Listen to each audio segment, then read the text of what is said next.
শিক্ষা দেন না সন্তানদেরকে। আপনার সন্তানের জন্য কিছু করেন, তাহলে আপনার সন্তানও করবে।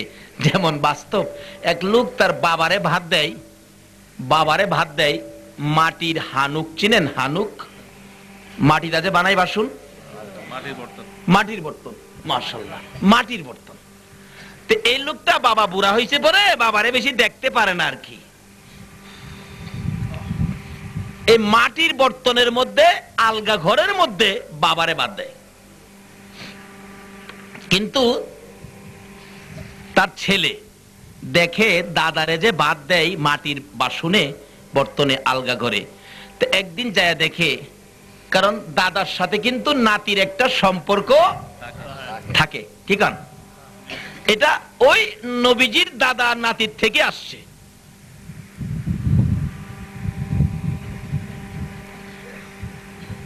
ডাকতেছে, দাদা খাইছো? কো ভাই খাইছি তো, কিন্তু আজকে যে ভাত দিছে তোর মা, আমার পেটটা ভরে নাই, আর 4টা ভাত যদি দিত। দাদা আরো ভাত লাগবে তোমার? কিন্তু এক মাপে প্রত্যেক দিন দেয়, কিন্তু এই মাপেই দিছে, আজকে খাই পেটটা ভরে নাই আর কি। বুড়া মানুষ তো একটু দরকার ছিল, কিন্তু লজ্জায় কয় না, ভয় পায়, আবার কি না কি কইয়া বসে, এই জন্য কয় না।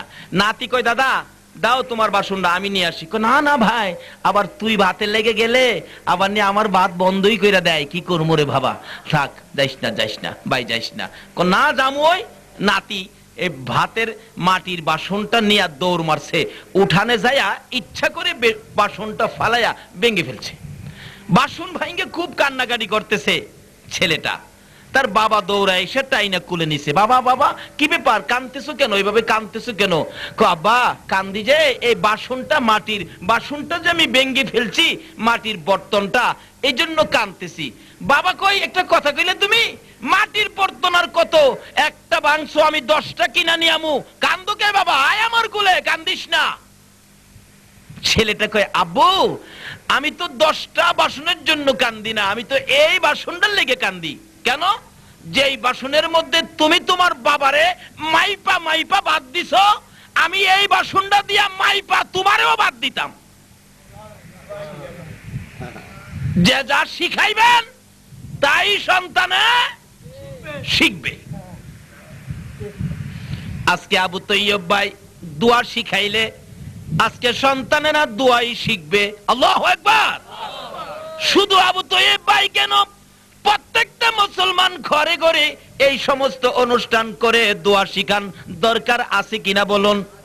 আমার নবী বলেছেন, আদ-দুআউ মুখুল ইবাদা, সকল জিনিসের সারমর্ম হবে এই দোয়া। দুইটা হাত বাড়ান না আল্লাহর দরবারে। বলতেছিলাম আমার নবী এই দোয়া, এই মায়া কার কাছ থেকে পাবে? বাবা হইয়া যে আদর করত, বাবার আদর নবী কোনদিন পায় না, বিদায় খালি কান্দে। যারে পায় তারে জিজ্ঞেস করেন। ও পথিকেরা শুনুন, আমার আব্বুরে দেখছেন? তোমার আব্বুকে চিনি না, তোমার আব্বু কোথায় জানি না। আমার নবী কারো কাছে যখন বাবার খবর পায় না, চোখের পানি ছাড়তে ছাড়তে উঁচু পাহাড়ের উপরে যাইয়া উঠছে। আল্লাহু আকবার।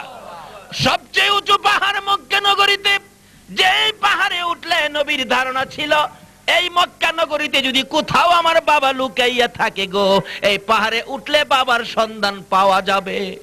পাহাড়ের উপরে উঠে আমার নবী, শিশু নবী, মায়ার নবী, পাহাড়ে উঠে সামনের দিকে দাঁড়াইয়া দাঁড়াইয়া কান্দে আর ডাকে, বাবা বাবা গো, আমার এতিম করি কই গেলা গো বাবা, একবার আসো, পাহাড়ের উপরে কেউ নাই, একবার আসো, আমি তোমার দেখা দেই।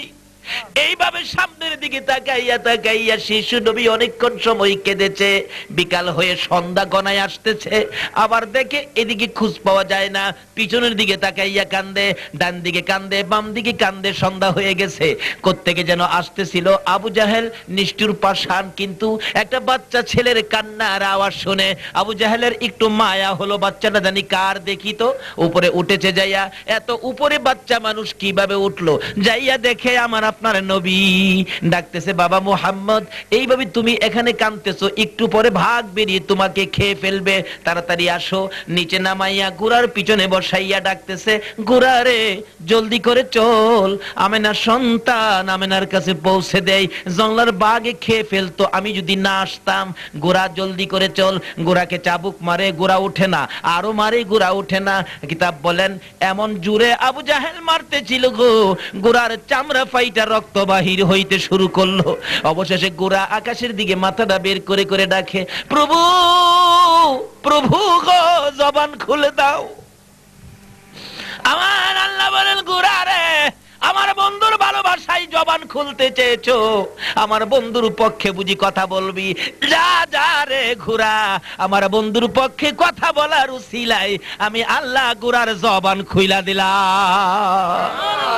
যে নবীর পক্ষে গেলে, যে নবীর ভালোবাসায় জংলার গোরা পশু হইয়া যদি কথা বলতে চাই, আমার আল্লাহ কথা বলার সুযোগ দেয়। বলুন, এই নবীর ভালোবাসায় যদি আমরা আগে বাড়ি, এর চেয়ে বেশি কিছু আমার আল্লাহ দিতে পারে কিনা? এবার ডাকতেছে, জবান খুলে দাও। সঙ্গে সঙ্গে গোরার জবান খুলে গেল। এমনি সময় গোরা আবু জাহেলের দিকে মুখটা করে বলতেছেন, আবু জাহেল রে, আমারে মারতে কি তোর এত মন চায়? মার, আর কত মারবি? আবু জাহেল কই, আরে আশ্চর্য, গোরা কথা বলে। গোরা জীবনে কোনদিন গোরা কথা বলতে দেখি নাই, আজকে কোন সাহসে কথা বলা শুরু করে দিয়েছো? এবার গোরা বলতেছে, এরে আবু জাহেল, গোরা কথা বলি, অনুমতি পেয়েছি আল্লাহর কাছ থেকে, খাতিরটা হলো, সুযোগটা হলো, তোমার পিছনে যাকে বসাইছো, আবু জাহেল রে, তোমার পিছনে যারে বসাইছো, ইনি তোমার বাতিজা মনে করে পিছনে বসে রাখছো, ইনাকে চিনোনি, ইনার উসিলাই কুল কায়নাত সৃষ্টি হয়েছে। এই নবী হলেন রাহমাতাল লিল আলামিন নবী রে আবু জাহেল। এই নবীর পিছনে বসাইয়া তুমি সামনে বসে আমি গোরারে চাবুক মারো সামনে যাওয়ার জন্য, তুমি কি জানো না এই নবীর পিছে রেখে আমার যতই তুমি মারো না কেন, তোমার চাবুকের আঘাতে আমার জীবন বাহির হয়ে যেতে পারে। এই নবীর পিছে রাইখায় আমি গোরা সামনে যাইতে পারি না। আরে নবীর প্রেমের পাগল যারা প্রেম খেলা খেলে, বলুন নবীর প্রেমের পাগল,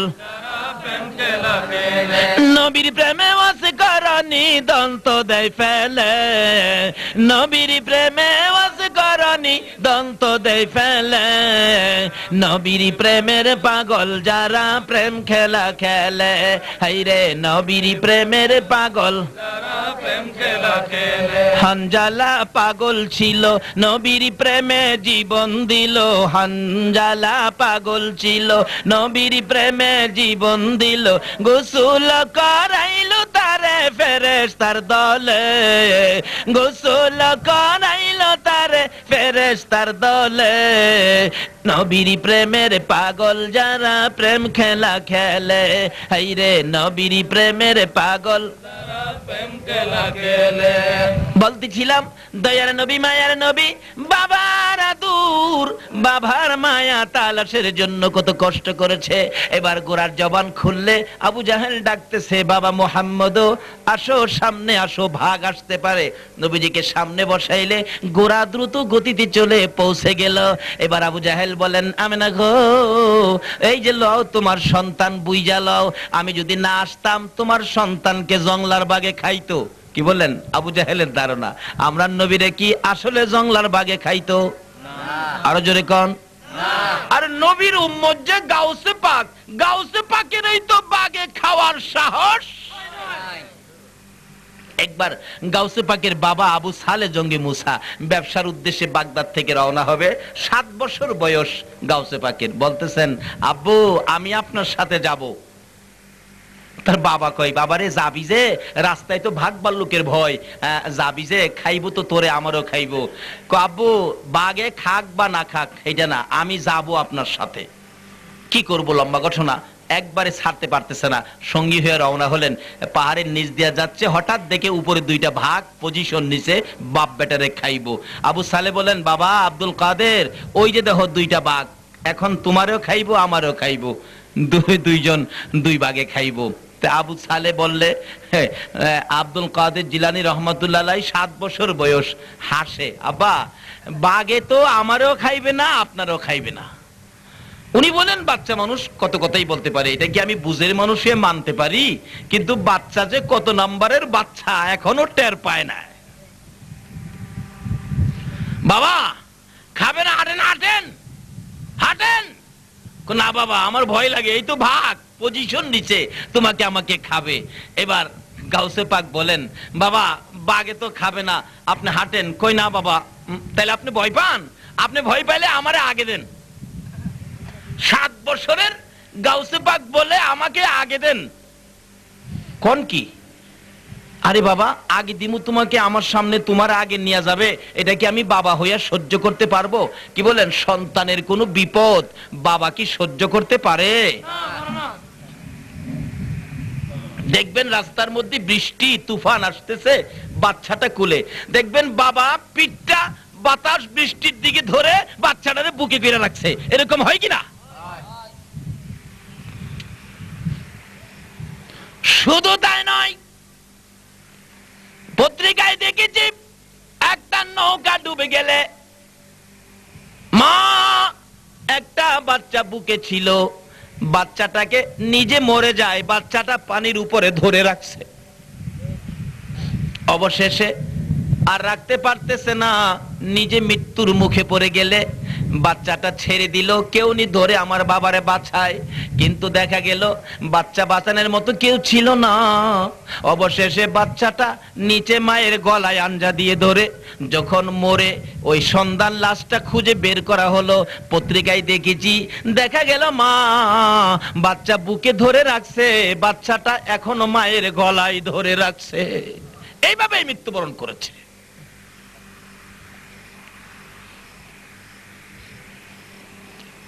তাই বলতেছিলাম বিপদে বাচ্চাকে কি আগে দিবে কেউ?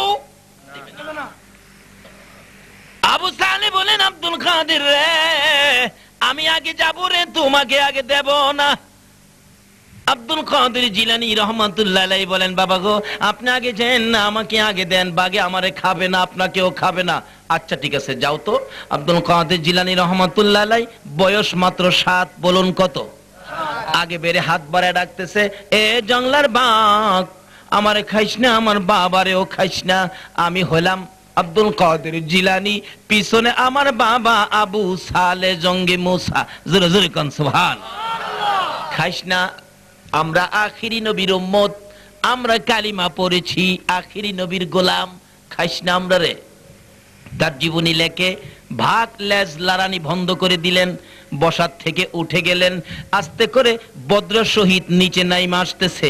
আবু সালে বলেন আব্দুল কাদের রে ওই তো বাঘ আসতেছে, কোনো কথা মানে না। ও বাবা ভয় পায়েন না, দাঁড়ান, আপনি আমার পাশে দাঁড়ান। একদিকে দাঁড়াইলেন আবু সালে, আর একদিকে দাঁড়াইলেন আব্দুল কাদের জিলানী। এমন সময় দুইটা বাঘ এসে বাপ বেটার পায়ে সালাম করে বিদায় হইয়া যায়। আরে আল্লাহর ওলি আব্দুল কাদের জিলানী ডাক দিলে যদি জংলার বাঘ পায়ে সালাম করে গো, বলুন সেই নবীর কি বাঘে ধরতে পারে? এবার আবু জাহেল বলতেছেন আমি না গো তোমার আদুরের সন্তান, আমি যদি না থাকতাম বাঘে খেয়ে ফেলতো। এই যে লাও তোমার মোহাম্মদকে তুমি বুঝে শুনে রাখো। এবার আমেনা মুস্কি মুস্কি হাসে আর বলতেছেন, এ আবু জাহেল কার কথা বলতেছো বাঘে খাবে? যেদিন আমার এই সোনার সন্তান পূর্ণিমার চাঁদ আমার কোলে তার শিব এনেছে, আমি দেখিছি খানায় কাবা আমার সন্তানকে সেজদা করেছে। বলতেছিলাম এই নবীর শিক্ষা কি ছিল? মা বাবার সাথে ব্যবহার ভালো করা না খারাপ করা।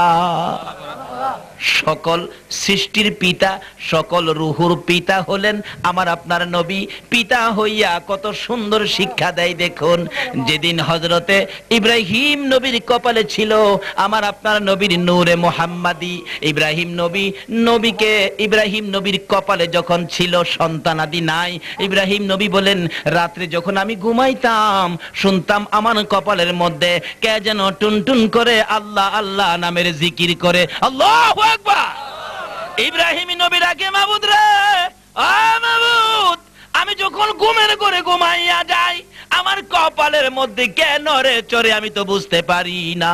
এমনি সময় আমার আল্লাহ বলেন, ইব্রাহিম রে, তুমি যখন ঘুমিয়ে যাও, আমি যার খাতিরে তুমি ইব্রাহিমকেও বানাইছি, আমার ওই খাতিরের বন্ধু, আমার ভালোবাসার বন্ধু নূরে মুহাম্মাদি সাল্লাল্লাহু আলাইহি ওয়াসাল্লাম তোমার কপালের মধ্যে নড়ে চড়ে আমি বন্ধুর প্রেমের গান গাই।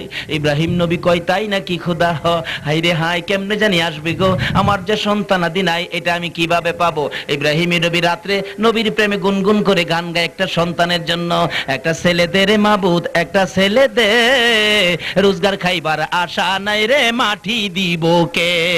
একটা ছেলে দে রে মাবুদ, একটা ছেলে দে, কামাই খাইবার আশা নাই রে, মাটি দিব কে?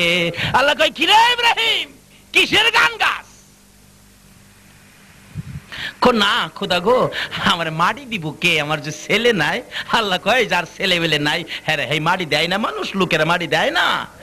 আসল প্রেমের কথা আর কয় না, ওই যে কপালের মধ্যে নড়ে ছড়ে, এইটা কবে আইবো? বলতেছিলাম আমার নবী কি শিক্ষা দেয়। ও সন্তানের বাবারা শোনো, ও সন্তানেরা শোনো। এবার সন্তান হয়ে গেল, কবুল করলেন আমার আল্লাহ, জন্মগ্রহণ করেছেন ইসমাইল। বলুন কে জন্ম হলো? এমনি সময় ইসমাইল ছিল মায়ের কাছে মক্কা নগরীতে, আর বিশ্ব সুন্দরী সাহারার কাছে ছিল ইব্রাহিম। রাত্রে স্বপ্নে দেখে কে যেন বলতেছেন, ইব্রাহিম রে, তোমার বন্ধু তোমার প্রভুকে খুশি করার জন্য তুমি কুরবানি করো। কুরবানি করলেন 100 উট, কুরবানি করো। কুরবানি করলেন 100 দুম্বা, কুরবানি করো। কুরবানি করলেন 100 বকরি, 100 ছাগল। রে ইব্রাহিম, তোমার সবচেয়ে প্রিয় বস্তু কুরবানি করো। ইব্রাহিম ভাবতেছেন, আমার সবচেয়ে প্রিয় বস্তু একমাত্র ছেলে ইসমাইল ছাড়া কেউ হতে পারে না। সকালবেলা ঘোড়া চালাইয়া মক্কা নগরীতে যাইয়া কানে কাবার পাশে হাজেরার পাশে যাইয়া হাজির। হাজেরা, হাজেরা কি প্রাণের স্বামী, আমার ছেলে ইসমাইল কই? আছে তো বাড়িতে। আমার ইসমাইলকে গোসল করাইয়া সুন্দর পোশাক পরাইয়া দে, আমি ইসমাইলকে লইয়া আমার বন্ধুর বাড়িতে বেড়াইতে যাব। তাই নাকি? ও মা হইয়া সন্তান গোসল করায়। বলুন, সন্তানের উপর যদি কোনো বিপদ আসে গো, আগে জানে কে? আর জোরে কোন, আগে জানে কে? ইসমাইলকে গোসল দিতে যাইয়া মা বারবার খালি ইসমাইলের চেহারার দিকে তাকাইয়া থাকে। ইসমাইল বলেন, মা গো, এইভাবে কোনোদিন গোসল দিতে যাইয়া তাকাইয়া থাকো না, কি দেখো, কি কি ব্যাপারটা কি? ইসমাইলের মা বলেন, বাবা ইসমাইল রে, তোরে লইয়া তোর বাবার বন্ধুর বাড়িতে বেড়াইতে যাবে। কেন জানি রে, আমার কলিজার মধ্যে ধাক্কা লাগে। আগে কে জানে ছেলের বিপদ? আমার নবী ছিলেন ইসমাইলের কপালে। কি শিক্ষা দেয় ইসমাইল? আমার নবী নূরানি জগৎ থেকে কি শিক্ষা দেয়? ও নবীর উম্মতেরা, নবীর সন্ধান নিলা না। ইসমাইল বলতেছেন, মাগো, এটা তো ভালো কথা, আপনি কেন দুঃখ নিচ্ছেন? আমার বাবার বন্ধুর বাড়িতে বেড়াইতে যাব, জামা সুন্দর করে পরাইয়া 2 গালে 2টা চুমো দিলেন। এমন একটা আদর মা সন্তান রে করে কিনা? আদর করে চুমো দিয়ে ছেড়ে দিয়ে বলতেছেন, ইসমাইল যাও তোমার বাবার সঙ্গে, তোমার বাবার বন্ধু তোমারে কেমন আদর করে আমি মায়ের কাছে কিন্তু আয়সা তুমি বলবা। শুনছো? বলবা কিন্তু। আচ্ছা, আসলে নিতাছে কিসের জন্য? কুরবানির জন্য। রওনা হলেন, লম্বা ঘটনা। যাইতে যাইতে যাইতে যাইতে মক্কা নগরী খানে কাবার পাশ থেকে বাহির হলেন, মিনার দিকে যাইতেছেন। যাইতে যাইতে একটু গেলেই শয়তান কয়, তোমারে কই নাই জানুনি তোমারে জব করব। হ্যাঁ, বাবা কি সন্তান জব করে? বাবা কি কয়? পাথর মারো। 3 জায়গায় আমার নবীর নূরের অংশ কপালে নিয়ে ইসমাইল পাথর মারলে আল্লাহ কয়, বন্ধু গো, এটা আমি কিয়ামত পর্যন্ত রাখলাম, এই পাথর সকলেই আইসা মারবে, এখন মারে না হাজিরা? আমি নিজেও মারছি। লম্বা ঘটনা, এখানে ওয়াজ করলে 2 ঘন্টা। এর কারণটা বুঝাইতেছি, নবী যে কি শিক্ষা দিলেন, নূরানি জগৎ থেকে নবী কি শিক্ষা দিলেন। এবার আইসা গেছে 3 বারের পরে বলতেছেন, পাথর মারো। হ্যাঁ, শয়তান। 3 বারের পরে শয়তান দূর হয়ে গেলে বলতেছেন ইব্রাহিম নবী, ইসমাইল, আমার আল্লাহ বলেছে, আমার বন্ধু বলেছে, সবচেয়ে প্রিয় বস্তু কুরবানি করার জন্য এই যে রশি, এই যে ছুরি আনছি, তোমাকে তো আমার কুরবানি করতে হয়, আমার আল্লাহর নির্দেশ। 7 বছরের ইসমাইল আমাদের দেশের পোলা হইলে কি কন একটা দৌড় মারতো না, বাবা গো আমি নাই। কিন্তু ইসমাইলের কপালে যে নূরে মুহাম্মাদি কি শিক্ষা দেয়, বাবার কথার বাইরে যায় না। বাবা ঠিক আছে, যদি আল্লাহ হুকুম করে থাকে আমাকে কুরবানি করতেন, সাতাজিদুনি ইনশাআল্লাহ মিনাস সাবিরিন। বাবা আপনি ঘাবড়ায়েন না, ভয় পায়েন না, ইনশাআল্লাহ আমি সবর করলাম, সবরকারীর মধ্যে আছি, আপনি তাড়াতাড়ি করে আমাকে জব করে দেন। আচ্ছা বাবা শুনেন, আমাকে জব করবেন আপনার প্রভুকে খুশি করার জন্য না? হ্যাঁ ঠিক আছে জব করেন, তবে বাবা গো আমার 3টা কথা। কি? 1 নম্বরে হলো আমার চোখগুলি এবং আপনার চোখগুলি ভালো করে বাইদা লইয়েন। তার কারণ হলো আমার গলায় যখন ছুরি দিবেন আমি আপনার দিকে চাইয়া আব্বু কইয়া ডাক মারলে আপনি যদি আমার দিকে দেখেন মায়া হবে আর আমাকে কাটতে পারবেন না, তাইলে আপনার প্রভুকে আপনি খুশি করতে পারবেন না, চোখগুলি বাঁধবেন। আচ্ছা 2 নাম্বার আমার হাত পাওগুলো ভালো করে বাঁধবেন। 3 নাম্বার আমার রক্ত মাখা জামাগুলো আমার মায়ের কাছে পৌঁছাইয়া দিয়েন। ইব্রাহিম বলে ইসমাইল চোখ বাঁধার জন্য বলেছো, মায়া যাতে না হয় বুঝলাম, হাত পাও গুলো বাঁধার জন্য কেন বলছো জানতে চাই। এবার 9 বছরের ইসমাইল আমার নবীকে কপালে লইয়া বাবার সাথে কথা বলেন, বাবা ইব্রাহিম গো আমার গলায় যখন আপনি ছুরি চালাবেন, গলা কাটার ব্যথায় যদি আমি হাত পাও নড়াচড়ি করি, হয়তো আমার পাও টুকুন আপনি বাবার গায়ে যায় লাগতে পারে। বাবা গো আমি 9 বছরের এই একটা বাচ্চা হইয়া বাবার গায়ে লাথি দিয়া কলঙ্কনি হইয়া কবর যাইতে চাই না। আমার হাত পাও গুলি ভালো করে বাঁধবেন, গলা কাটায় ব্যথায় নড়াচড়ি করে যেন বাবার গায়ে হাত পাও না লাগে। আর ওখানের দিনের পোলাপান বাবারে দইরা পিটায়।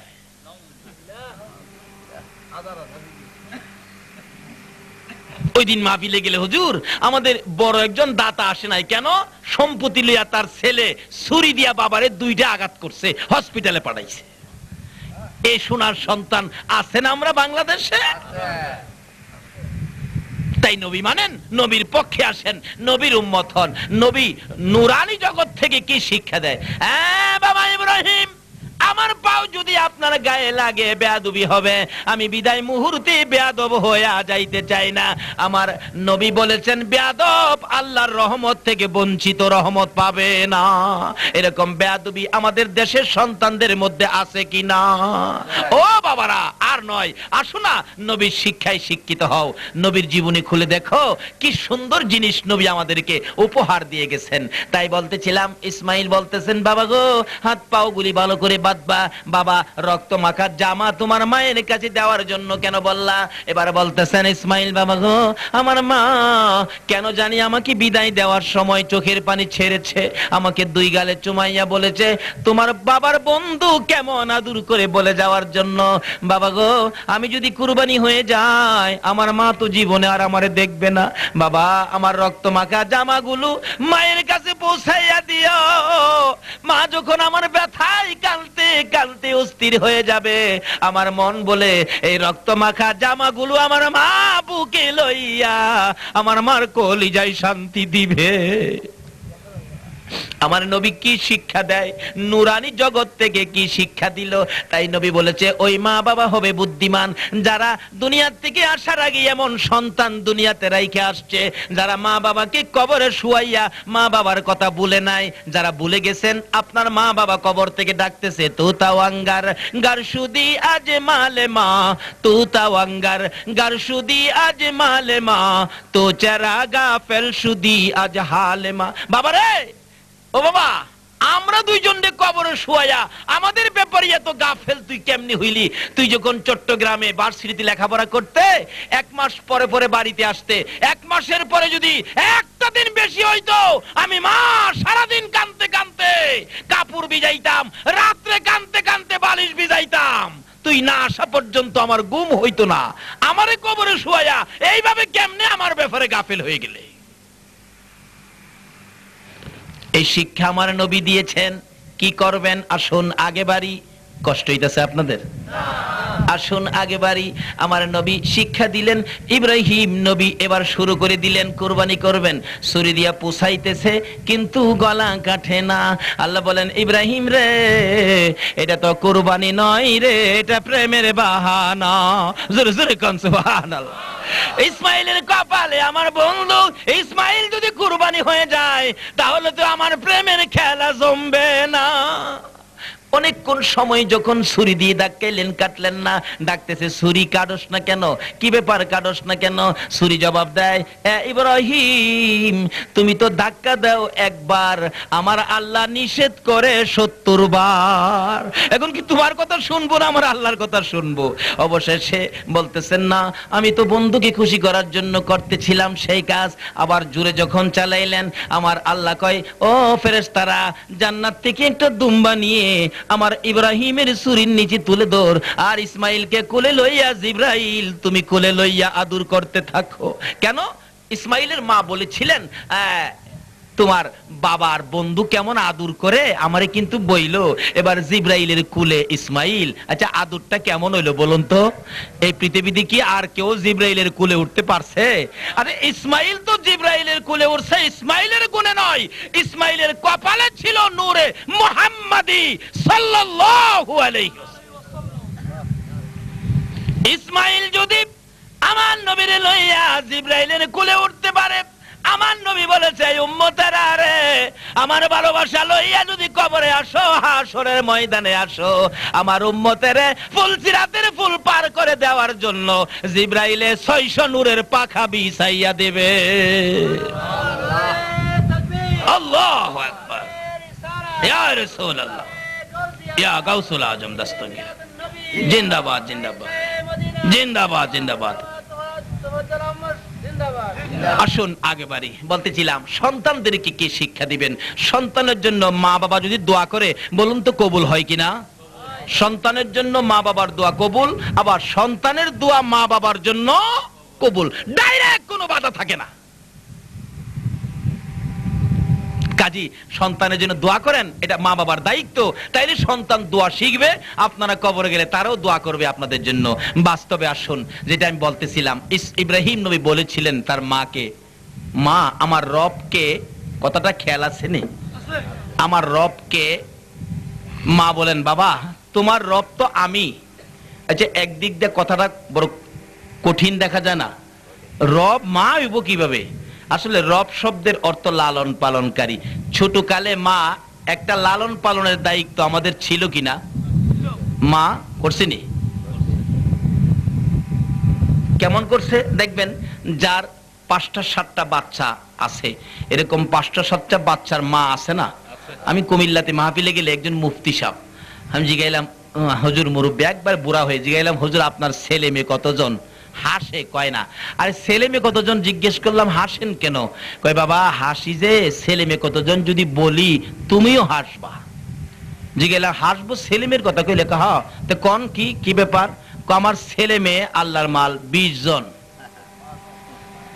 তখন আমিও হাসতাছি, কই দেখছো বাবা? কইতাম না তুমি হাস। আমি হুজুর আমার এই বয়সে 20 জন ছেলে মেয়ের বাবা দেখছি না, আপনারে দেখলাম। বালা যে সরকার আপনার খবর পাইছে না, যদি 20 জন সন্তানের বাবা আপনি খবর পাইতো তে মনে হয় আপনারে আর পোলার মারে তাল ফুট্টি ফাড়াই লইলে। কারণ সরকারি আইন কয়জন ছেলে হোক মেয়ে হন 5 জনই যথেষ্ট। কি কর? হ্যাঁ জি না বলে 2 জন। 2 জনের জায়গায় যদি 20 জন হয় সন্তান, হ্যাঁ অস্তিত্ব রাখবো সরকার? না বাবা আমার ছেলেমেয়েরা খুব ভালো আছে। যাই হোক 20 জন বাদ দিলাম, 5-7 জনের মা বাবা তো প্রায়ই পাওয়া যায়। দেখবেন লালন পালন যে মা কিভাবে করে, একটা মা লালন পালন করে 7টা সন্তানের মা। দেখবেন সন্ধ্যার সময় মা ঘরের রান্না বাড়া বাকি সব কাজ করতে যাইয়া, সন্তানাদি খাওয়াইতে যাইয়া, মুরুক টুরুক ছাগল ঘরে টরে নিতে যাইয়া রাত্র প্রায় 11টা বাইজা গেছে। সব ছেলে মেরে ঘুম পাড়াইছে, কিন্তু মাইজলা ছেলেটা হ্যাঁ না খাইয়েই সন্ধ্যার সময় ঘুমায় গেছে। এরকম হয় না অনেক সময়? সন্ধ্যার সময় ঘুমায় গেছে, সবকিছু কাজ কমপ্লিট করে শীতের রাত্র মা খালি শুইয়া ল্যাপটা গায়ে দিছে, একটু আরাম লাগতেছে। এমন টাইমে ওই যে মাইজলাটা না খাইয়া ঘুমাইছিল, হ্যাঁ কইলাম ঘুমের থেকে উঠছে। মাজি গাই কান্দোস কি লেগা? আরে বাবা কি লেগা কান্দোস? 11টা বাজে, মা খালি শুইছে, শুরু হইলো কিন্তু কান্দা। আর কি লেগে কান্দোস? কই তো না, হ্যাঁ খালি কান্দে। আর কি লেগে? আধা ঘন্টা পরে কয়, আমি যে ভাত খাইছি না তুই জানোস না? তা এই কথা তুই আধা ঘন্টা আগে কইলেই পারস। এরকম একটা বিরক্ত মারে করছি কিনা কন্ত? এই মাকে যদি কেউ আঘাত দিয়ে থাকো, নামাজি হতে পারো, মুফতি হতে পারো, মুফাসসির হতে পারো, মক্কা মদিনার ইমাম সাহেব যদি হইয়া যাও, আল্লাহর জান্নাতে জায়গা হবে না। আরে মা বাবার কথা মতো যে জন চলে না, বলুন, মা বাবার কথা মতো যে জন চলে না, আল্লাহ নবীজির দয়া তারা পাবি না। হায়রে আল্লাহ নবীজির দয়া। মা বাবাকে দুঃখ দিলে নামাজে রোজা যাই বিফলে, মা বাবাকে দুঃখ দিলে নামাজে রোজা যাই বিফলে, মার কলি যায় আঘাত দিলে খোদা সহে না, মার কলি যায় আঘাত দিলে খোদা সহে না, আল্লাহ নবীজির দয়া তারা পাবি না। হায়রে আল্লাহ নবীজির দয়া পাবে না। এই মারে কষ্ট দিয়েন না। মা দেখেন কি করে, আধা ঘন্টা পরে বলতেছেন ভাত খাইবি তুই আগে কইলেই পারস। বাদ দে, দিছে বাদ। কয় আমি শুয়ে থাকি? কয় না, তুই কাছে বইয়া থাক। দেখবেন মারে কাছে বয়া, হ্যাঁ ভাত খায়। খাইতে লাগছে আরো 1 ঘন্টা, 12টা 12:30 খাওয়ায়া শুয়ায়া মা খালি কাছে শুইছে, এমনি আরেকটা চিল্লানি মারছে, মায়া মায়া। কি? আমি তো প্রস্রাব করে দিছি। এরকম হয়েছে না ছোট সময়? মা দেখবেন আবার উঠা ওই ছেলের প্রস্রাব বদলাইয়া খালি বিছানাটা শুইছে, আরেকটা চিল্লানি মারছে, মা মা। কি? আমি পায়খানা করুম। এরকম একটা দায়িত্ব মার ছিল কিনা?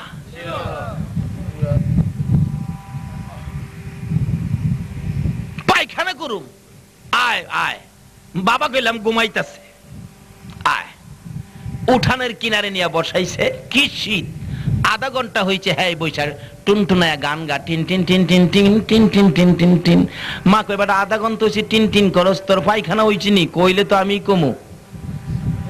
1 ঘন্টা বই রয়েছে, এরপরে কমায়া ওইছে, তোর জ্বালা পায়খানাও করতাম না। পানি দিয়ে পরিষ্কার করে ঘরের মধ্যে নিয়ে খালি শোয়া, নিজেও শুইছে, আরেকটাই ডাক মারছে, মা। কি? আমার ঘুম ভেঙে গেছে, আমারে কুলে ল। দেখছেন মা কুলে লইয়া, আমার উঠানে নিয়ে যা, নিয়ে গেছে, আমারে লইয়া আট। মা এইভাবে সন্তানগুলো সবগুলো সেট করতে, সেটিং করতে যাইয়া শোনা যায় মসজিদে আজান পড়ে গেছে, আসসালাতু খায়রুম মিনান।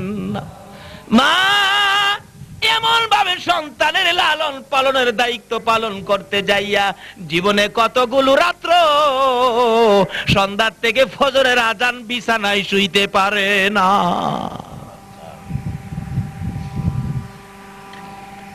বলতেছিলাম এই মায়ের জন্য আমার নবী কত পাগল ছিলেন। বাবা হারা হইয়া আমার নবী যখন এইভাবে ঘুরতে ঘুরতে মায়ের কাছে পৌঁছলেন, কথাটা খেয়াল আসেনি? আবু জাহেল পৌঁছালেন, মায়ের গলায় ধরে কান্দে, মা গো, মক্কার অলিতে গুলিতে তালাশ করলাম, পাইলাম না আমার বাবারে। মক্কা নগরীর পাহাড়ের সবচেয়ে উঁচু পাহাড়ে উঠে চারদিক ঘুরে ঘুরে বাবা বাবা কইয়া কাঁদলাম গো, আমার বাবা এত নিষ্ঠুর, বাবা তো আইলো না। মা কই আমার বাবা, বলে দাও না গো মা, কই আমার বাবা, কই বলে দাও না।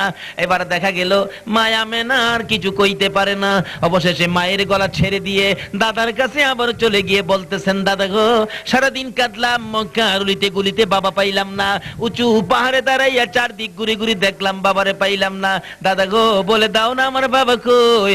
এবার ডাকতেছে আব্দুল মুত্তালিব উম্মে আইমানকে দিয়ে, আমেনাকে ডেকে নিয়ে আসো।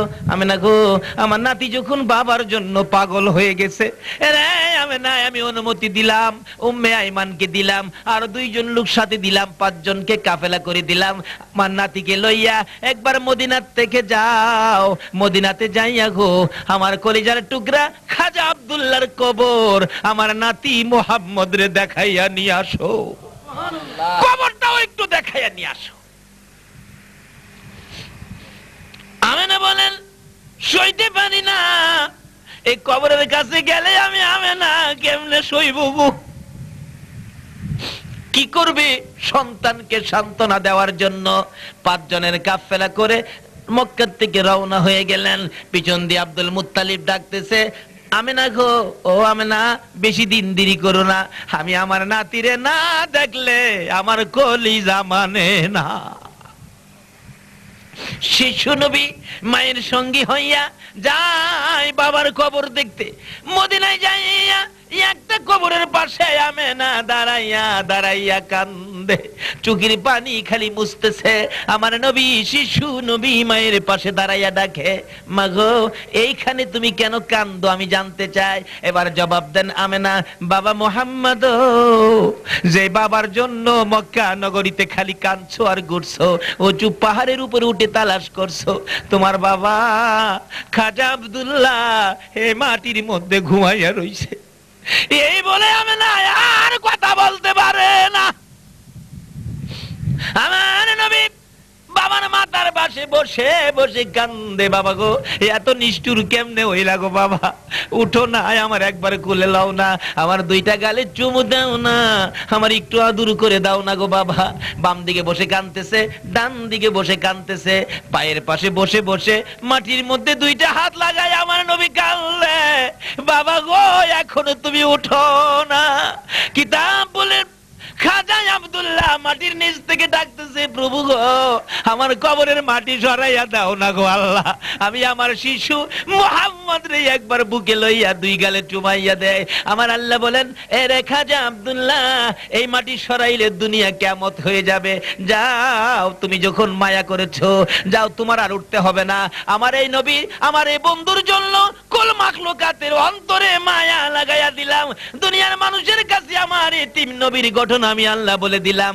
যারা এতিম বলে আমার নবীকে ভালোবাসবে গো আব্দুল্লাহ, তোমার উঠতে হবে না, আমার বন্ধুকে ভালোবাসার জন্য ঘোষণা দিয়ে দিলাম।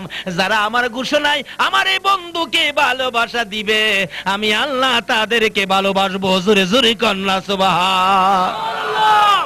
আমার নবী শিক্ষা দিলেন এইভাবে কান্দা, বাবার কবরের পাশে গুনগুন গুনগুন করে কানলে। আমার আল্লাহ বলেন, বন্ধু গো আরেকটা ঘোষণা আমি করে দিলাম, কি তুমি যেমন বাবার কবরের পাশে 2টা চোখের পানি ছেড়ে ছেড়ে কাঁদছো, ও বন্ধু কথা দিলাম এইভাবে যদি তোমার উম্মতেরা বাবার কবরের পাশে যাইয়া 2টা চোখের পানি ছেড়ে ছেড়ে কান্দে, এই কোন সন্তান যদি বাবার কবরের পাশে 1 ফোঁটা চোখের পানি আমাকে দিতে পারে, এই চোখের পানির উসিলায় তোমার দিকে তাকাইয়া তার বাবার কবর জান্নাতের বাগান বানাইয়া দেব।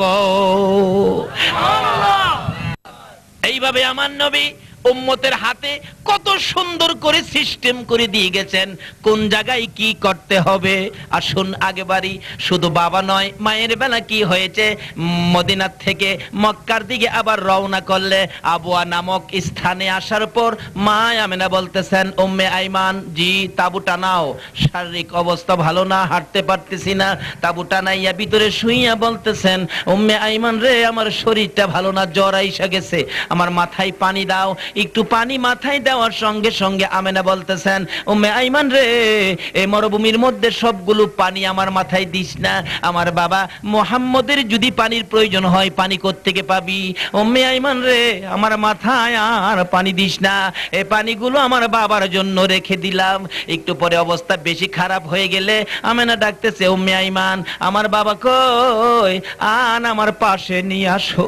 আমার নবী মায়ের কাছে যাইয়া দেখে মায়ের চেহারাটা জানি কেমন কেমন হয়ে গেল, মায়ের গলায় আঞ্জায়া দড়ি কানলে, মা মা গো মা তোমার অবস্থা কেন এমন দেখা যায় আমেনা টাইনা বুকে লইয়া দুই গালে চুমাইয়া বলতেছে, উম্মে আইমান রে আয় আমার পাশে আয়, আমার মন বলে আমি বাঁচবো না, আমি যদি মরে যাই আমার বাবারে আদর করবি। উম্মে আইমান বলেন, আমেনা কথা দিলাম গো, আমি তোমার কলিজার টুকরা সন্তানকে মায়ের মতো আদর করব। একটু পরে আমার নবীকে বুকে লইয়া দুই গালে চুমাইতেছে। আমার নবী জিজ্ঞেস করে, মা এইভাবে কেন আমাকে আদর করতেছো? আমেনা বলেন, বাবা গো, আমার মন বলে আমি আর তোমারে দেখবো না, আমি আর জীবনে চুমা দিতে পারবো না, তুমিও বুঝি আমার জীবনে মা কইয়া ডাকতে পারবি না। এই বলে মায়ের গলায় আঞ্জাতে ধরলে আমেনা আমার নবীকে বুকে লইয়া দুনিয়া থেকে বিদায় হয়ে আসা। আমার নবী কাঁদলে। অবশেষে মরুভূমির বালুর মধ্যে আমি নাকি দাফন করে আমার নবী কবরের পাশে দাঁড়াইয়া কান্দে, আল্লাহ গো, বাবা খুঁজতে যাইয়া নিজের হাতে মা দাফন করে গেলাম। আমার আল্লাহ বলেন, বললো এইভাবে যারা মাকে দাফন করে কবরের পাশে দাঁড়াইয়া চোখের পানি তোমার মতো ছেড়ে ছেড়ে কাঁদবে, কথা দিলাম বন্ধু, তোমার চোখের পানি ওই চোখের পানির সাথে মিলাইয়া সন্তানের চোখের পানির উসিলায় তার মায়ের কবর জান্নাতের বাগান বানাইয়া দেব। সুবহানাল্লাহ। আমার নবী এইভাবে আমাদেরকে শিক্ষা দিয়ে সোনার মদিনা শুইয়াছেন। আমার নবী ইচ্ছে করলে জান্নাতে যেতে পারতেন, সিদরাতুল মুনতাহায় যেতে পারতেন, আরশে মুআল্লায় যেতে পারতেন, কোথাও যায় না। উম্মত সহ আমার নবী ফুলসিরাতের ফুল পার হয়ে যাবেন। এই নবীর শিক্ষায় শিক্ষিত হন। বলতেছিলাম সন্তানের জন্য মা বাবা দোয়া করবে আর মা বাবার জন্য সন্তান দোয়া করবে। এটাই যেন আজকের মাহফিলের কোন সন্তানের জন্য মা যদি দোয়া করে, ইতিহাস খুলুন, এরকম সমুদ্র পথে একটা মা একটা ছেলে 1 বছর বয়স অ্যাক্সিডেন্ট হয়ে গেল। এবার খালি তুফান ঢেউ, বাচ্চাটা বুকে নিয়ে মা ডাকতেছে, প্রভু গো, ও প্রভু, তুমি না মায়ের ডাক শুনো? বলুন কার ডাক? আরো জোরে বলুন। মায়ের ডাক। শুধু আমরা না, হিন্দু ভদ্রলোক, হিন্দুর সন্তানও যদি মার কথা শুনে আর মা যদি কোনো সন্তানের জন্য ডাক দেয়, আমার আল্লাহ শুনে কিনা? তাহলে ঈশ্বরচন্দ্র বিদ্যাসাগরের জীবনী খুলুন। ঈশ্বরচন্দ্র লেখাপড়ার জীবনে সেই লেখাপড়া করে একদিন তার মা চিঠি লিখছে, বই পুস্তকে আছে মায়ের ডাক। চিঠিটার নাম কি ছিল? মায়ের ডাক। হিন্দু ভদ্রলোক চিঠি লিখছে, বাবা ঈশ্বরচন্দ্র, আমি অসুস্থ, তুমি যেখানে থাকো তাড়াতাড়ি আসো, আমি তোমার মা অসুস্থ। চিঠি যায় পৌঁছছে রাত্রের বেলা, ঝড় তুফান, কর্ণফুলী নদীর মতো এরকম নদী, কিন্তু কিভাবে পার হয়ে যাবে? ঝড় তুফান, নৌকা নাই, লঞ্চ নাই, চম্পার নাই, ব্রিজও হয় নাই, কিভাবে যাবে? অবশেষে ঈশ্বরচন্দ্র ভাবতেছেন, মায়ের ডাক, যেই মার পেটে 10 মাস 10 দিন থেকে কষ্ট দিয়েছি, এই মায়ের ডাক কেউ আমাকে আটকায়া রাখতে পারবে না। ঈশ্বরচন্দ্র বিদ্যাসাগর হলো কিভাবে? ঈশ্বরচন্দ্র কাপড়টা ঠিকঠাক করে ঝাঁপ দিয়ে নদীতে পড়ে গেলেন। তুফানের পর তুফান, বড় বড় ঢেউ। কিছু দূর সাঁতরাইয়া গেলে ক্লান্ত হয়ে গেলেন, মনে হয় যেন আর সাঁতরাইতে পারবে না, মৃত্যু ছাড়া উপায় নাই। হঠাৎ দেখে সামনে একটা কি যেন বাসতেছে, যেটা বাসতেছে উনি ভাবলেন কলা গাছ হতে পারে, কিন্তু আসলে ছিল এটা মরা মানুষ। মরা মানুষ ফুইল্লা বাইসা রয়েছে। এটাকে ধরে, মানুষের দিকে লক্ষ্য নাই, মরা মানুষ নদীতে, অন্ধকার ঢেউ, কিন্তু লক্ষ্য নাই, লক্ষ্য হলো মায়ের ডাক। যেতে হবে কার ডাক? আর জোরে কোন কার ডাক? মায়ের ডাক, যেতে হবে। এটা ধরে নদী পার হইয়া যাইয়া দেখে দুর্গন্ধ করে, এবার তাকাইয়া দেখে এটা মরা মানুষ। অবশেষে নদীর থেকে গোসল করে ভিজা কাপড়ে দৌড় দিলেন। তুফানের পর তুফান, ঘূর্ণিঝড়, বাতাস, বৃষ্টি। মায়ের ঘরের দরজায় যাইয়া খালি একটু আওয়াজ করেছে, কণ্ঠ না, এমনি করে তার মা চিৎকার মেরে ডাক মারছে, কে রে? বাবা ঈশ্বরচন্দ্র। আল্লাহু আকবার কন্যা। দিনে আমার ঘরের দরজায় কে আওয়াজ দিল গো? আমার বাবা ঈশ্বরচন্দ্র ছাড়া কেউ না। কণ্ঠ দেয় নাই, টুকটুক আওয়াজ শুনে মা বুঝে ফেলছে। কি বলেন? এরকম বুঝ সন্তানের জন্য মা বাবাকে আল্লাহ দেয় কিনা কন্ত? কে? ঈশ্বরচন্দ্র। হ মা, আমি দরজাটা খুলে মা একটা চিৎকার মারছে, আরে আকাশের মালিক, এমন পাগল সন্তান কি তুমি আমাকে দিয়েছো? এর ঈশ্বরচন্দ্র, এত ঝড় তুফানের মধ্যে তুমি কিভাবে আসলে? ঈশ্বরচন্দ্র মায়ের চিঠিটা খুলে বলতেছেন, মা চিঠির প্রথমে লেখা গো মায়ের ডাক। বলুন কার ডাক? আমার আল্লাহ বলেন, তুমি নামাজের মধ্যে দাঁড়াইছো, নামাজের নিয়ত করে 2 রাকাত নামাজ 1 রাকাত পড়ে ফেলেছো। এবার তোমার বৃদ্ধা মা যদি ডাক মারে, আব্দুর রহমান রে আয় আমার পাশে আয়, আমার আল্লাহ বলেন এই নামাজ ছেড়ে দিয়ে তোমার মায়ের ডাকে সাড়া দাও। মায়ের ডাক, ঈশ্বরচন্দ্র ডাকতেছে, মা এই যে দেখো চিঠির মধ্যে লেখা মায়ের ডাক। মা গো তোমার ডাক যখন আমি শুনি, দুনিয়ার কেউ আমাকে বাধা দিয়া রাখতে পারে না। আরে মা বাবার কথা মতো যে জন চলে না, বলুন মা বাবার কথা মতো যে জন চলে না, আল্লাহ নবীজির দয়া তারা পাবি না। আইরে আল্লাহ নবীজির মা বাবাকে দুঃখ দিলে নামাজ রোজা যাইবি ফলে, মা বাবাকে দুঃখ দিলে নামাজ রোজা যাইবি ফলে, মার কলিজায় আঘাত দিলে খুদা সহে না, মার কলিজায় আঘাত দিলে খুদা সহে না, আল্লাহ নবীজির দয়া তারা পাবি না। হাইরে আল্লাহ নবীজির মা বাবা অতি আপন, মা বাবার কর যতন, মা বাবা অতি আপন, মা বাবার কর যতন, 3 কথার সাথী পায়া বুইলা যায় না, 3 কথার সাথী পায়া বুইলা যায় না, আল্লাহ নবীজির দয়া তার পাবি না। হাইরে আল্লাহ নবীজির দয়া বাবারা ভাইরা, আসুন জায়গা মতো আমার নবী কি শিক্ষা দিয়েছেন। ঈশ্বরচন্দ্র বলেন, মা তোমার ডাক যখন শুনেছি, ঝড় তুফান ঘূর্ণিঝড় আমাকে আটকে রাখতে পারে নাই। মা বলতেছেন, বাবা ঈশ্বরচন্দ্র, কর্ণফুলী নদী কিভাবে সাঁতার দিয়ে আসলা? নৌকা ছিল না, ভেলা ছিল না, ব্রিজ ছিল না, চম্পন ছিল না, কিভাবে আসলে? মা তোমার ডাক সামনে রেখে সাঁতরাইয়া পার হইতে যাইয়া ক্লান্ত হয়েছি, মাঝখানে কলা গাছের মতো কি যেন পেয়েছি, আঞ্জায় ধরে পার হয়ে গেলাম। পার হইয়া দেখি একটা মৃত মানুষ ফুইলা বৈশা রয়েছে, এই ধরে পার হইয়া আসলাম। বাবা গো তোমার কি ভয় করলো না? মা গো মায়ের ডাক শুনে আমার ভয় ভীতি দূর হইয়া গেছে। ঈশ্বরচন্দ্রের মা বলেন, হ্যাঁ আকাশের মালিক, আমার ঈশ্বরচন্দ্র যদি আমি মায়ের ডাকি এইভাবে সাঁতরাইয়া পার হয়ে আসতে পারে, আমার সামনে হাজিরি হতে পারে, আমি মা হইয়া তোমার ডাক দিলাম, তোমার কাছে দরখাস্ত করলাম, আমার ঈশ্বরচন্দ্রকে তুমি বিদ্যার সাগর বানাইয়া দাও। ওদিন থেকে মায়ের দুয়ার বরকতে ঈশ্বরচন্দ্রের নামের সাথে লেগে গেল ঈশ্বরচন্দ্র বিদ্যার সাগর। হিন্দু ভদ্রলোকের মার ডাক যদি আমার আল্লাহ শুনে, বলুন আখিরি নবীর উম্মতের মায়ের ডাক আমার আল্লাহ শুনবে কিনা? বাস্তবে আর শুন, কিভাবে শুনে? ডাকতেছে, মাবুদ ঘূর্ণিঝড়ে নৌকাটা সম্পানটা ভেঙ্গে টুকরা টুকরা, বাচ্চাটা বুকে নিয়ে সাঁতরাইতেছে আর ডাকতেছে, মাবুদ গো আমাকে বাঁচাও, আমার সন্তানটা বাঁচাও। মার গলায় ধরে রাখছে বাচ্চাটা, মাঝে মাঝে ঢেউ পানি খায় আর ডাকে, মা পারবুনি আমি বাঁচতে, তুমি বাঁচতে। এবার একটু পরে আল্লাহ ডাক শুনেছে, তুফান কমে গেছে, একটা কাঠের টুকরা বেশে বেশে সামনে আসছে, ইতিহাসের ঘটনা। মা ধরেছে কাঠের টুকরার উপর, এবার ঢেউ থেমে গেলে মনে হয় জীবন বাঁচাইতে পারবে। বাচ্চাটার দিকে বারবার তাকাইয়া তাকাইয়া বলে, সন্তান আর কান্দিস না, মন বলে রে তোমাকে বাঁচাইতে পারবো, কান্দো না বাবা।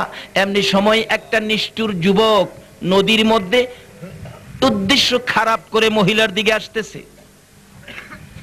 মহিলাটা কয়, প্রভু গো এই যুবকটার অবস্থা খারাপ দেখা যায়, নিয়ত ভালো না, আল্লাহ আমার ইজ্জত আমার সম্মান তোমার কুদরতি হাতে দিলাম, আমার ইজ্জত তোমার হাতে দিলাম, তুমি রক্ষা করো। কিন্তু যুবকটা আসতেছে, কাছাকাছি আইসা গেছে, কিন্তু ইজ্জত রক্ষা হইতেছে না। কি করলেন? বাচ্চাটাকে আগে সরাইতে চাইতেছে। এই নিষ্ঠুর যুবকটা মায়ের কাছ থেকে বাচ্চা সরাইতে চাইতেছে, টানতেছে। মহিলা মানুষ যুবকের সাথে কিভাবে পারবে?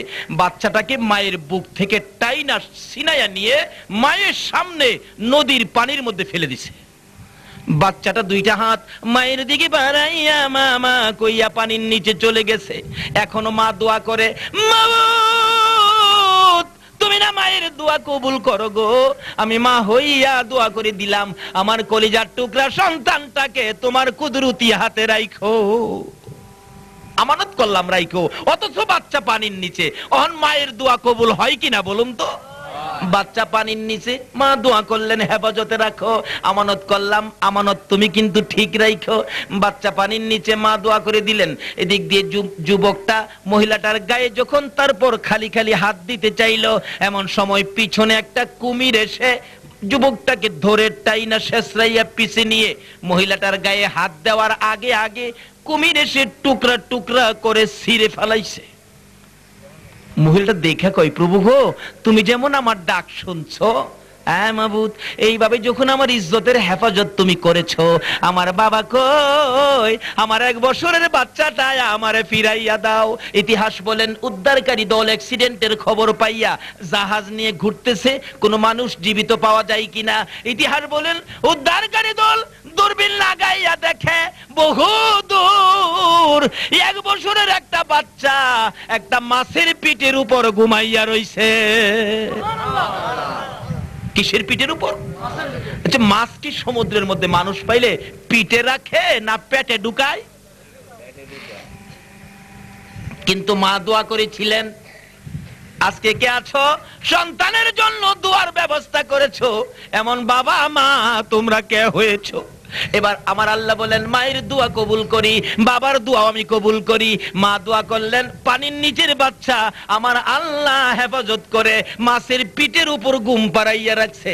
উদ্ধারকারী দল ইতিহাস বলেন বাচ্চাটার গায়ে যখন হাত দিলেন, বাচ্চা এখনো ঘুমাইতেছে।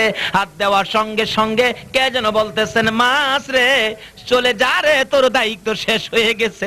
মাছ টপ করে নিচে চলে গেলেন, বাচ্চা জাহাজের মধ্যে উঠে গেলেন। এবার আরো দেখে পাওয়া যায় কিনা কাউরে একটা মহিলা দেখা যায়, মহিলা জ্ঞান হারা, উঠাইলেন, জ্ঞান ফিরছে।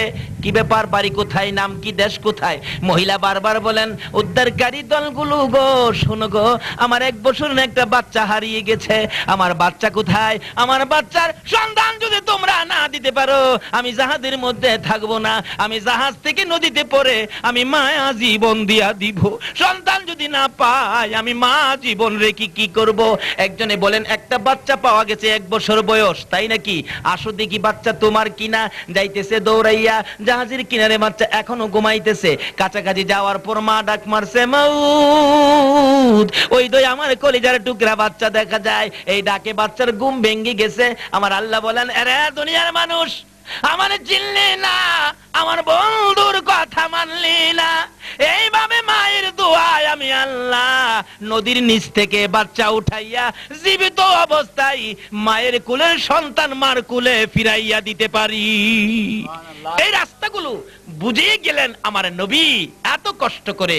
আসুন, সন্তানের জন্য মা বাবা শুধু লেখাপড়ার দায়িত্বই নয়, সবসময় সন্তানের জন্য মা বাবা দোয়া করা, নিজে না পারলে দোয়ার ব্যবস্থা করা। কিতাবে আসছে এশারের নামাজ পড়ে 2 রাকাত নফল যদি কোনো মা সন্তানের জন্য পড়ে, 2 রাকাত নফল কোনো সন্তানের জন্য মা 2 রাকাত নফল নামাজ পড়ে এশারের পরে দোয়া করে, এই সন্তান যতদিন পৃথিবীতে বেঁচে থাকবে একদিনও হসপিটালে যাইতে হবে না। কোন রোগ বালাই বিপদ আপদ এই সন্তানের গায়ে আক্রমণ করতে পারবে না, যেই সন্তানের উপর মায়ের দোয়া আছে, যেই সন্তানের উপর বাবার দোয়া আছে। কাজী আজকে আমার ভাই আবু তৈয়ব ভাইয়ের মতো সন্তান সুন্নতে খতনার কাজে দোয়ার মাহফিল করেছেন। তার সাথে সাথে মুরব্বী যারা কবরে তাদের রুহের মাগফিরাতের জন্য দরখাস্ত করেছেন। আসুন আমরা দোয়া করি। এরকম ভাবে সন্তানাদি যাদের আছে, সন্তানের সুন্নতে খতনায় ঢোল ঢাঙ্কর বাজনা মাইক টিভি টেপ বাড়ি গরম না করে একটা দোয়ার মাহফিল করুন। আমার এক চাচা, উনি বলেন, বাবা আমার মেয়েটার জন্মবার্ষিকী মিলাদ হবে, জন্মবার্ষিকীতে মিলাদ হবে। মিলাদ পড়তে গেলাম, উনি বলেন বাবা আমার মেয়েকে যতগুলো বৎসর হায়াত দিয়ে আল্লাহ দুনিয়াতে পাঠাইছিলেন এর মধ্য থেকে তো 2টা বছর পার হয়ে গেল, আপনি দোয়া করেন যে 2টা বছর কমছে আল্লাহ নি 2টা বছর বাড়ায়া দেয়। দেখছেন গার্জিয়ানের কি দায়িত্ব নিল। আর আমরা এখন বার্থডে অনুষ্ঠান করে ডোল ডাঙ্গর বাজাইয়া মানুষকে নিয়ে রং তামাশা করি, অথচ তোমার সন্তানের বয়স থেকে যে 5টা বছর কইমা গেল বাবা হইয়া তো এই চিন্তাটা করলা না। আসুন জায়গা মতো কাজ করি, মিলাদ মাহফিল করে বাবা হইয়া সন্তানের জন্য দোয়া চান, হুজুর আজকে 5 বছরের বার্থডে অনুষ্ঠান, আমার সন্তানের যে হায়াত দেওয়া হয়েছিল আল্লাহর পক্ষ থেকে 5টা বছর কমে গেছে, আপনি দোয়া করে দেন যাতে এই 5 বছর আল্লাহ বাড়াইয়া দেয়। বলুন বাপ মা যদি এরকম দোয়া করে আমার আল্লাহ শুনবে কিনা? আসুন এই ব্যবস্থাপনা আমাদের সামাজিকভাবে, পারিবারিকভাবে, রাষ্ট্রীয়ভাবে এই নবীর আদর্শ, এই নবীর দেখানো, এই নবীর প্রেম আর ভালোবাসাগুলি যেন আমরা বুঝাইতে পারি, ঘরে ঘরে এই নবীর প্রেম ভালোবাসা যেন আমরা ঢুকাইতে পারি। আল্লাহ আমাদের সকলকে সেই বুঝ, সেই তৌফিক দান করুক, সকলে বলুন আমিন। আমি বলেছিলাম কোরআন শরীফ থেকে এমন এক ঘোষণা দিয়েছেন, এই কোরআনে কোনো সন্দেহবা নাই। এই কোরআনের মধ্যে আল্লাহ ওয়াজ করেছেন সকল প্রাণী একদিন মৃত্যুর কুলে ঢলে পড়বে, কিন্তু মরার আগে এই জিনিসগুলি আমরা আমলে নিয়ে যাই। সন্তান মা বাবার জন্য দোয়া করবে, মা বাবার সন্তানের জন্য দোয়া করবে। বিপদ আপদ থেকে বাঁচার জন্য মায়ের দোয়া সন্তানের জন্য অপরিহার্য, যেটা পৃথিবীর কেউ পারে না। মা বাবার দোয়াই এই বিপদ থেকে আমার আল্লাহ উদ্ধার করে দেয়। বাস্তবে আলোচনা করেছি। আল্লাহ আমাদের সকলকে এই নবীর দেখানো রাস্তায়, মা বাবার পক্ষে নবী কি করেছেন, মা বাবার জন্য নবী কেমন ভাবে কেঁদেছেন, মা বাবার সাথে কি ব্যবহার করতে হবে, নূরানি জগৎ থেকে নবী কি শিক্ষা দিয়েছেন, আসুন সেই শিক্ষায় শিক্ষিত হয়ে আল্লাহকে খুশি করে আল্লাহর জান্নাতি মেহমান হই। আল্লাহ আমাদেরকে কবুল করুন, সকলে বলুন আমিন। খাস করে আবু তৈয়ব ভাই যে উদ্দেশ্যে মাহফিলের আয়োজন করেছেন আমরা দোয়া করব। আসলে আজকে আপনাদের এখানে আসতেই অনেক ক্লান্ত হয়ে গেছি, যেটা মানে বলার মতো না। এই রাস্তা আমার ভয় আইসা গেছে। আর বারবারকে হুজুর ডান দিকে যা দেখতেছেন বাতিগুলো, এগুলো কিন্তু সমুদ্রের কিনারে এসে পড়ছি আমরা, সমুদ্রের জাহাজ। আসলে রাত্রের বেলা সমুদ্রের কিনারে আসতে কেন জানি ভয় করে, দিনে তো কিছু দেখা যায়, আমরা তো এইদিকে তো আসি না, খুব কম তো, কিন্তু সমুদ্রের কথা শুনলে আমাদের বৈরব থেকেই ভয় করে। মাঝে মাঝে যে সংকট দেয়, বাবারে বাবা 10 নাম্বার সিগনাল, 9 নাম্বার সিগনাল, এটা না জানি কেমন হয়, একবার থাকলে কইতাল। যাই হোক আল্লাহ আপনাদেরকে হেফাজত করুক, সবাইকে হেফাজত করুক, সকলে বলুন আমিন। আসুন আসুন দোয়া হবে, দোয়ার জন্য সবাই প্রস্তুত হন। রব্বানা যালামনা আনফুসানা ওয়া ইল্লাম তাগফির লানা ওয়া তারহামনা লানাকুনান্না মিনাল খাসিরিন। রাব্বিরহামহুমা কামা রাব্বায়ানি সাগীরা। রব্বুল আলামিন জান্নাতের বাগানে বসে জান্নাতি মেহমান নিয়ে হাত বাড়াইছি। তুমি যার প্রেমে সব বানাইছো, ওই নবীর আশেক পাগল লইয়া হাত বাড়াইছি। তুমি যার উপর দুরুদ ও সালাম ফেরেশতাদেরকে নিয়ে প্রেরণ করতেছো, ওই নবীর উপর দুরুদ ও সালাম ও মদিনা পাঠাইছি। মাউত আমাদের দুরুদ ও সালাম গুলো পাখির মতো উড়াইয়া উড়াইয়া দয়ার নবী মায়ার নবীর রওজাত হারে পৌঁছাইয়া দাও। মাবুদ দুরুদ সালামকে উসিলা করে, নবীর প্রেম ভালোবাসার এই মজলিসকে উসিলা করে আমরা যারা হাত বাড়াইছি আমাদের তামাম জিন্দেগীর গুনাহগুলো ক্ষমা করে দাও। মাবুদ জীবনে কত গুনাহ করেছি হিসাব জিগাইও না, হিসাব যদি জিগাও গো আমরা কেউ হিসাব দিতে পারবো না। মাবুদ দুনিয়ায় দেখি সন্তানেরা যদি অপরাধ করে, বাবা দমক দেয়, বাড়িতে জায়গা দিবে না। রাত্র যখন গভীর হয়ে যায় সন্তান কই যাবে, আস্তে আস্তে বাড়ির দিকে যায়। বাড়ির দিকে যাইয়া দেখে রাত্র যদি 2টাও বাজে গো, মা দরদি সন্তানের জন্য দরজাটা খুইলা রাখে। মাবুদ অন্যায়কারী সন্তানের জন্য মার মতো দরদি যদি রাত্রে 2টা বাজে দরজা খোলা রাখতে পারে, তুমি যার প্রেমে সব বানাইছো ওই নবীর আশেক পাগল উম্মতের জন্য তুমি কি মাফের দরজা খুলতে পারো না? কবরে নামাইয়া বাঁশের খাটি উপরে বিছাইতেছে, বাচ্চা দুইটা কান্দে, আব্বু আমার আম্মুরে কেন গো বাঁশের ঘরে ঢুকাইতেছে? লোকেরা বলেন বাচ্চা দুইটা নিয়ে বাসায় চলে যান। বাচ্চা দুইটা যাইতে চায় না, শেষরাইয়া শেষরাইয়া কবরস্থান থেকে বাহির করে রিক্সা ভাড়া করলেন, বাসায় যাবে। রিক্সা যখন টান দিলেন বাসার দিকে, এই বাচ্চা দুইটা মাঝে মাঝে রিক্সার উপরে উঠে ডাক মারে, মা গো মা, তোমারে পালাইয়া আমরা বাসায় যাব না গো মা। সারাটা রাত্র বাসার মধ্যে ঘুমাইলো না। পশ্চিম দিকের জানালাটা খুলে কবরস্থানের দিকে তাকাইয়া মা মা কইয়া কান্দে। ও সাল্লাল্লাহু তাআলা আলা খায়রি খালকিহি মুহাম্মাদিন ওয়া আলা আলিহি ওয়া আসহাবিহি আজমাইন বিহাক্কি লা ইলাহা ইল্লাল্লাহু মুহাম্মাদুর রাসূল।